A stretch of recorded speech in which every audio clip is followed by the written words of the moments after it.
Le titre de cette vidéo, j'en suis sûr, a dû vous étonner venant de ma part surtout. Vous savez très bien que j'ai horreur des expressions du genre prise de tête, tu te prends la tête, tu réfléchis trop, etc.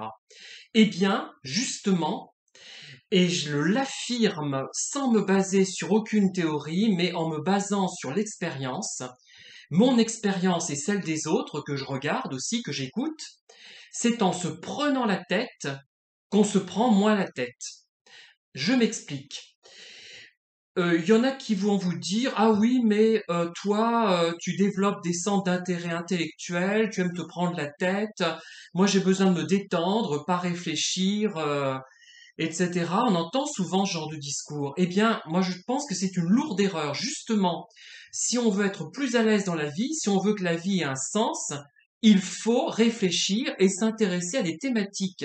Mais il ne s'agit pas de réfléchir à des choses très compliquées, hein. Regardez-moi.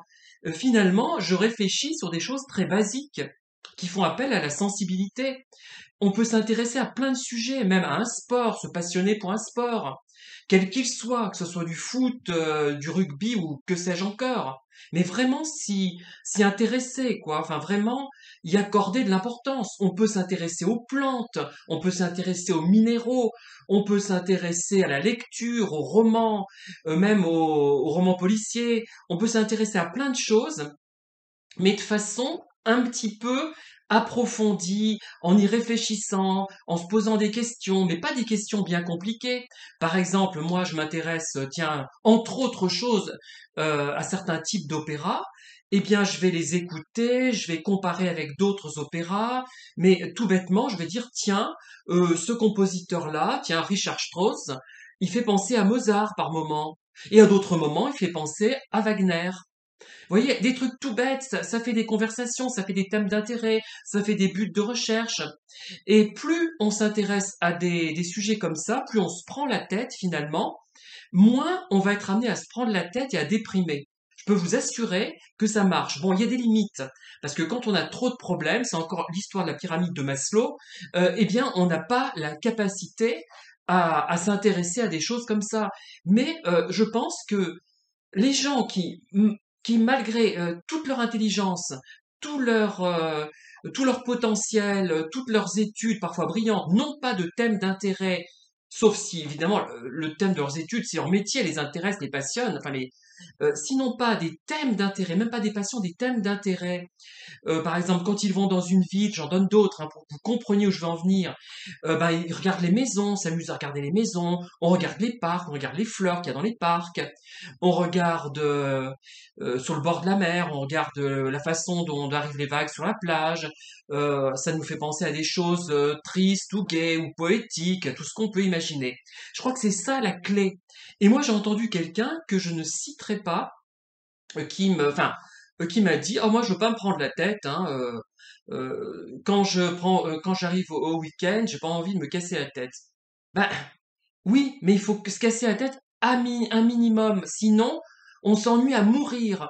Et les gens qui s'ennuient, ce sont ceux qui refusent de se prendre la tête, qui refusent de réfléchir, qui refusent d'acquérir des connaissances. Pourquoi on acquiert ces connaissances? Tout simplement parce qu'on ne veut pas s'ennuyer, c'est tout. C'est pas plus compliqué que ça. Et même si votre passion, c'est par exemple de regarder des films d'amour, au bout d'un moment, vous allez comparer les films d'amour entre eux, vous allez comparer les acteurs, vous allez étudier le jeu des acteurs, regarder leur physique, vous allez faire plein de choses. Mais il faut vous donner la peine de faire travailler un minima votre cerveau. Moi, je le fais travailler vraiment au minimum, je peux vous l'assurer, hein. Parce que des choses trop complexes, moi, ça me dépasse, hein, je vous dis franchement, hein. Vous l'avez remarqué, les thèmes de mes livres ne sont pas très compliqués en soi, en eux-mêmes. Mais c'est ça qui remplit la vie, qui donne un but, qui fait qu'on s'ennuie moins, qu'on n'est pas complètement désespéré finalement. Et moi, je n'arrive pas à comprendre qu'on puisse vraiment s'ennuyer, sauf si on a des gros problèmes personnels, par exemple avec un pervers narcissique qui nous prend la tête, mais d'une façon négative justement, ou alors si on a des problèmes financiers dont on n'est pas maître, dont on n'est pas forcément responsable, qu'on ne parvient pas à résoudre, sauf si on a un problème de maladie physique ou de maladie du conjoint, de maladie grave, etc.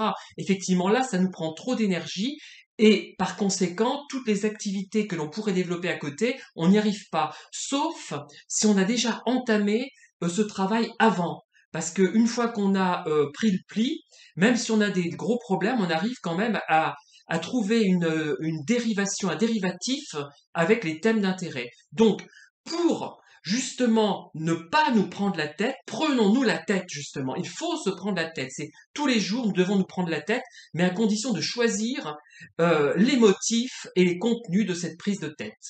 Merci de m'avoir écouté. À très bientôt.